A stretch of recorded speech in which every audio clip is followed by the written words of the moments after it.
पवार ने राष्ट्रीय कांग्रेस पार्टी का अध्यक्ष पद छोड़ने का ऐलान कर दिया। तो इस ऐलान के बाद शरद पवार के भतीजे अजित पवार ने कहा, नए चेहरों को आगे लाना एनसीपी की परंपरा रही है। इन सभी बयानों से साफ पता चलता है कि यह फैसला बेहद सोच समझकर लिया गया है और इसके बारे में दोनों संभावित राजनीतिक वारिस सुप्रिया सुले और अजित पवार को भी मालूम था। क्या सही में खत्म होगा शरद पवार के इस्तीफे का ड्रामा? देखते इस रिपोर्ट में। महाराष्ट्र की सियासत में शरद पवार द्वारा राष्ट्रवादी कांग्रेस पार्टी के अध्यक्ष पद से इस्तीफा की घोषणा के बाद का यह नाटक समाप्त होने की संभावना नहीं है। अजित पवार ने ऐलान किया है कि एनसीपी नेताओं और कार्यकर्ताओं के जोर देने पर पवार ने इस्तीफा वापस लेने के लिए 2-3 दिन का समय मांगा है। एनसीपी सूत्रों के मुताबिक आखिर में शरद पवार मान जाएंगे। राजनीतिक विश्लेषकों के अनुसार पवार एक पक्के खिलाड़ी है और इस्तीफे के नाटक से पता चला है कि वह अभी भी एनसीपी पर हावी है। अजित पवार सहित नेता बीजेपी के साथ गठबंधन कर सत्ता में साझेदार बनने के लिए कूद रहे हैं, लेकिन पवार इसके खिलाफ है। इस्तीफे के नाटक से शरद पवार ने हवा का रुख अपने पक्ष में कर लिया है। शरद पवार ने इस्तीफे की वजह तो नहीं बताई, लेकिन अजित पवार ने कहा कि शरद पवार की उम्र को देखते हुए यह फैसला लिया गया है। बेशक अगर पवार इस्तीफा भी देते हैं तो वह एनसीपी के सभी कार्यक्रमों में मौजूद रहेंगे। Bureau report, GSTV। के उत्तर कन्नड़ जिले में अंकुला में प्रधानमंत्री नरेंद्र मोदी ने चुनाव प्रचार करते हुए जनसभा को संबोधित किया। इस दौरान उन्होंने कांग्रेस को आड़े हाथ लिया। क्या कहा प्रधानमंत्री नरेंद्र मोदी ने? देखते इस रिपोर्ट में। बीजेपी की ओर से प्रधानमंत्री नरेंद्र मोदी कर्नाटक के उत्तर कन्नड़ जिले के अंकोला में चुनावी रैली को संबोधित किया। यहां उन्होंने कांग्रेस पर जमकर निशाना साधा। पीएम मोदी ने कहा, कांग्रेस ने अपने दशकों के कुशासन के चलते जन विश्वास खो दिया है, इसलिए झूठे आरोप और झूठी गारंटी देती है। अब यही एकमात्र सहारा बचा है। कांग्रेस आज भी कर्नाटक की हर योजना में 80% कमीशन खाने को तैयार बैठी है। वही उन्होंने कांग्रेस पर आरोप लगाते हुए कहा, 4 करोड़ 20 लाख नकली नामों को उन्होंने राशन दिया, 4 करोड़ नकली नामों को गैस की सब्सिडी दी, 1 करोड़ नकली नामों को महिला कल्याण के नाम पर पैसा भेजा, 30 लाख नकली विद्यार्थियों को छात्रवृत्ति भेजी जा रही थी। आदिवासियों की बात करते हुए पीएम मोदी ने कहा, कांग्रेस ने आदिवासियों को केवल वोट बैंक के तौर पर उपयोग किया और आदिवासियों को सुविधाओं से वंचित रखा। कांग्रेस ने अपनी सरकारों के दौरान आदिवासी नेतृत्व को भी आगे नहीं आने दिया। Bureau report, GSTV। तमिलनाडु में बढ़ते बीजेपी के प्रभाव को रोकने के लिए डीएमके सरकार ने सॉफ्ट हिंदुत्व को भी अपनाना शुरू कर दिया है। क्या है बीजेपी को तमिलनाडु में हराने के लिए डीएमके सरकार की रणनीति? देखते इस रिपोर्ट में। तमिलनाडु में बीजेपी के बढ़ते प्रभाव को रोकने के लिए डीएमके सरकार ने सॉफ्ट हिंदुत्व को भी अपनाना शुरू कर दिया है। एमके स्टालिन की डीएमके सरकार ने राज्य के करीब 100 प्रमुख मंदिरों में आने वाले श्रद्धालुओं को नाश्ता देने का शुरू कर दिया है। इन मंदिरों में कांचीपुरम का कामाक्षी मंदिर और मदुरई का मीनाक्षी मंदिर भी शामिल है।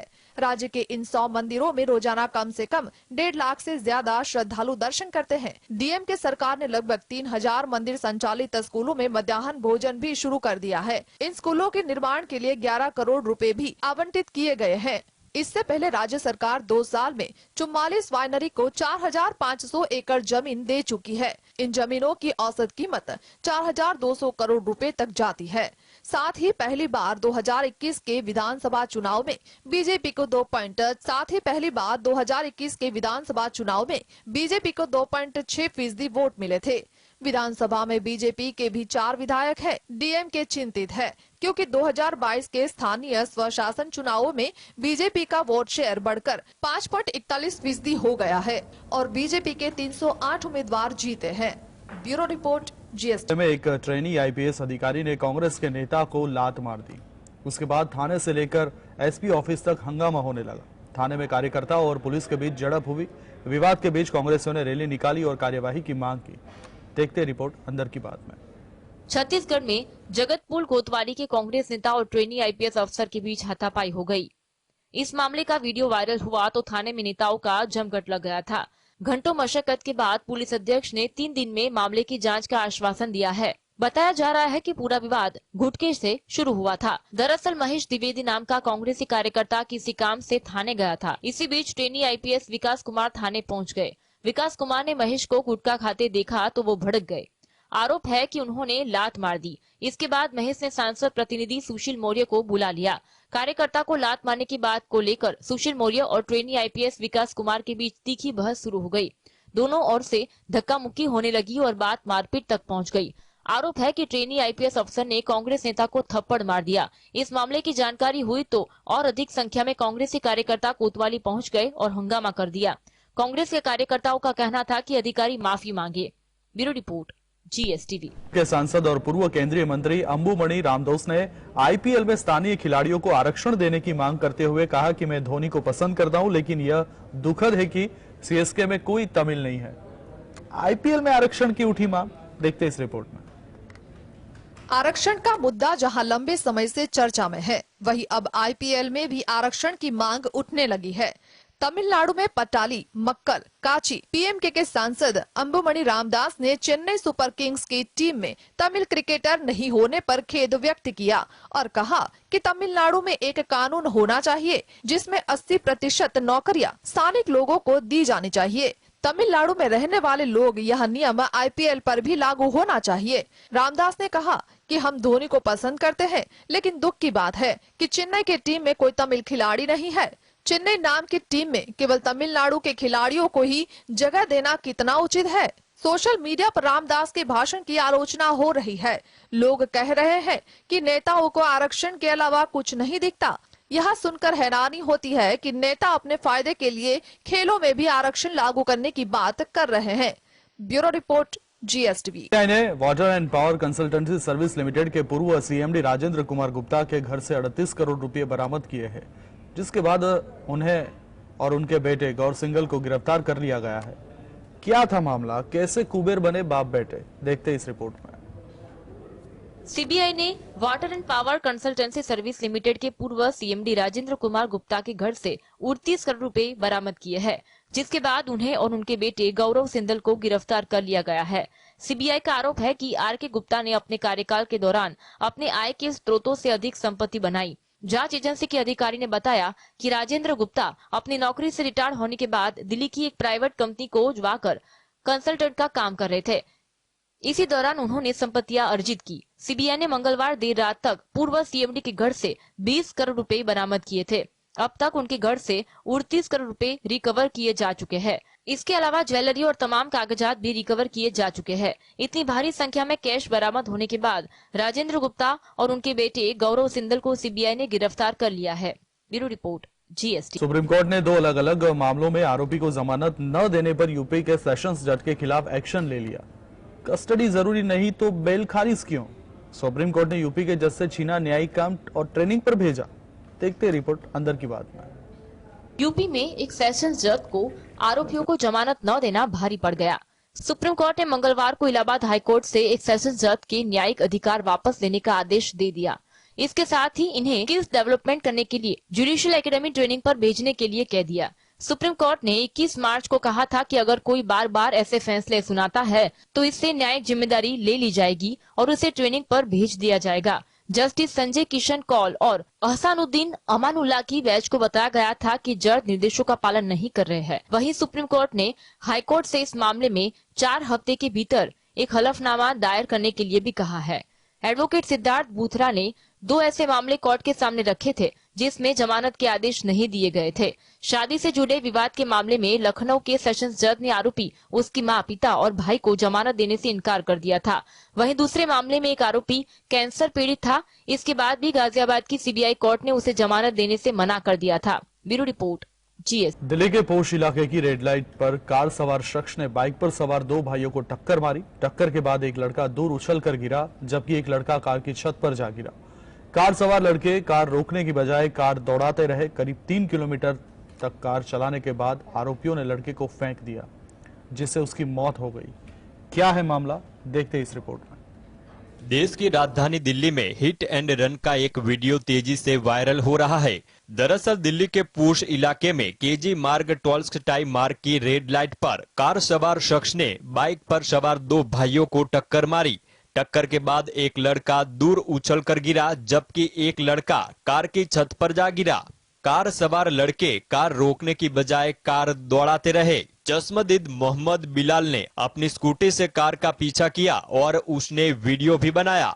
वीडियो में दिख रहा है कि भागती हुई कार की छत पर एक लड़का पड़ा हुआ है। कार की छत पर लड़का लटकता रहता है और गाड़ी दौड़ती रहती है। करीब 3 किलोमीटर के बाद दिल्ली गेट पर आरोपियों ने छत पर पड़े लड़के को नीचे फेंक दिया और वहां से भाग गए। लड़के की मौत हो गई है। लड़के का नाम दीपांशु वर्मा बताया जा रहा है। 30 साल के दीपांशु वर्मा की मौत हो गई है, जबकि उसके बुआ का लड़का मुकुल गंभीर रूप से घायल है। ब्यूरो रिपोर्ट जी। पाकिस्तान के विदेश मंत्री बिलावल भुट्टो जरदारी एससीओ की मीटिंग में हिस्सा लेने भारत आ रहे हैं, लेकिन अब तय हो गया है कि उनकी भारतीय विदेश मंत्री एस जयशंकर के साथ अलग से बातचीत नहीं होगी, यानी भारत पाकिस्तान के बीच द्विपक्षीय बातचीत का रास्ता अब नहीं खुलेगा। देखते हैं स्पेशल रिपोर्ट अंदर की बात। भारत की अध्यक्षता में सांघाई सहयोग संगठन की मीटिंग नई दिल्ली में होने जा रही है। प्रोटोकॉल के तहत एमसीओ की मीटिंग में शामिल होने के लिए पाकिस्तान को भी न्योता दिया गया है। पाकिस्तान ने इसे स्वीकार करते हुए विदेश मंत्री बिलावल भुट्टो के भारत दौरे की घोषणा भी कर दी है। बिलावल अगर आते हैं तो किसी पाकिस्तानी विदेश मंत्री का 12 साल बाद भारत आगमन होगा। ऐसे में सवाल उठ रहा था कि क्या भारत पाकिस्तान के बीच वर्षों से जमी बर्फ इस बार पाकिस्तानी विदेश मंत्री के भारत दौरे पर पिघलेगी? इसका जवाब मिल गया है। भारतीय विदेश मंत्री एस जयशंकर की उनके पाकिस्तानी समकक्ष बिलावल भुट्टो के साथ द्विपक्षीय बातचीत नहीं होगी। स्पष्ट है कि बिलावल आएंगे और एनसीओ की मीटिंग में हिस्सा लेने की रस्म निभाकर लौट जाएंगे। भारत गोवा में एससीओ के सदस्य देशों के विदेश मंत्रियों की अगवानी करेगा। वहां विदेश मंत्री एस जयशंकर की अध्यक्षता में एससीओ के विदेश मंत्रियों की बैठक 2011 में पाकिस्तान की तत्कालीन विदेश मंत्री हिना रब्बानी खार भारत दौरे पर आई थी। खार अभी पाकिस्तान की बिलावल की जूनियर मिनिस्टर है। तब से पाकिस्तान का कोई मंत्री भारत नहीं आया है। 2016 में पठानकोट हमले के बाद से भारत ने पाकिस्तान के साथ बातचीत पूरी तरह बंद कर दी है। भारत का साफ कहना है कि आतंकवाद और बातचीत दोनों साथ साथ नहीं चल सकते। अगर पाकिस्तान को भारत के साथ संबंध सुधारने हैं तो उसे आतंकवाद से तौबा करना होगा। Bureau report GSTV. पाकिस्तान की आर्थिक स्थिति पहले से ही खराब है। हालांकि खराब स्थिति के बावजूद भारत के खिलाफ बयान देने से पाक बाज नहीं आ रहा। एक पाकिस्तानी सेना के अधिकारी ने दी भारत को घुसकर मारने की गीदड़ धमकी। क्या उनके पिता आतंकी लादेन के दोस्त थे? कौन है यह शख्स जिसने दी गीदड़ धमकी? देखते इस रिपोर्ट में। पाकिस्तान की आर्थिक स्थिति पहले से ही खराब है। हालांकि खराब स्थिति के बावजूद भारत के खिलाफ बयान देने से पाक बाज नहीं आ रहा। पाकिस्तानी सेना के media wing inter service public relations के डीजी मेजर जनरल अहमद शरीफ चौधरी ने भारत को घर में घुसकर मारने की धमकी दी है। ये वही अहमद शरीफ चौधरी है जिनके पिता सुल्तान बशरुद्दीन महमूद के अल-कायदा सरगना आतंकी ओसामा बिन लादेन के साथ गहरे रिश्ते थे। भारत और पाकिस्तान के बीच युद्ध वाली स्थिति पैदा होने के बीच मेजर जनरल शरीफ ने कहा कि किसी भी तरह की लड़ाई वाली स्थिति में हम भारत को उसके क्षेत्र में घुसकर मारेंगे। उन्होंने दावा किया कि पाकिस्तान की एयरफोर्स ने ऑपरेशन स्विफ्ट रिटॉर्ट के दौरान ताकत दिखाई है। वो ओसामा बिन लादेन के दोस्त थे। अमेरिका ओसामा बिन लादेन को अपना सबसे बड़ा दुश्मन मानता था। इसके पीछे की वजह 9/11 का हमला है। इस हमले के पीछे का मास्टरमाइंड ओसामा बिन लादेन ही था, जिसे अमेरिकी सेना ने साल 2011 में पाकिस्तान के एबटाबाद में ढेर कर दिया था। Bureau report GSTV. यूक्रेन पर रूसी आक्रमण के बाद से भारी मात्रा से रूस के कच्चा तेल खरीदा है। भारत को यह तेल भारी छूट पर मिलता था, लेकिन अब चीन के कारण स्थिति बदल गई है। रिपोर्ट्स के मुताबिक भारत को जहां पहले प्रति बैरल 15 से 20 डॉलर की छूट मिलती थी, अब वो छूट 5 से 10 डॉलर प्रति बैरल पर आ गई है। भारत को अब नहीं मिल रही रूसी तेल पर भारी छूट। क्या है वजह? देखते इस रिपोर्ट में। भारत पिछले साल से ही रूसी तेल को भारी छूट पर खरीदता आया है, लेकिन अब स्थिति बदल रही है। वित्त वर्ष 2023 के अधिकांश समय में रूसी कच्चे तेल पर भारत को मिली भारी छूट में गिरावट आई है। मामले से परिचित 2 सरकारी अधिकारियों ने कहा कि इससे पीछे 2 कारण है। पहला, चीन का रूस से अधिक तेल खरीदना और दूसरा, तेल उत्पादक देशों का उत्पादन में कटौती करना। फरवरी 2022 में रूस के यूक्रेन पर आक्रमण के बाद अमेरिका समेत पश्चिमी देशों ने रूस पर कई तरह के प्रतिबंध लगाए हैं। रूसी तेल को भी प्राइस कैप के अधीन कर दिया, जिसके बाद रूस ने भारत समेत कई देशों को सस्ती दरों पर कच्चे तेल की पेशकश की। भारत ने रूस के ऑफर को स्वीकार कर लिया और उसे रूसी कच्चे तेल पर 15 से 20 डॉलर प्रति बेलर की छूट मिली, लेकिन अब इस छूट में भारी कमी आई है। रिपोर्ट के मुताबिक अब यह छूट कम होकर 10 डॉलर हो गई है और कभी कभी तो यह छूट 5 डॉलर तक भी पहुंच जाती है। Bureau report, GSTV।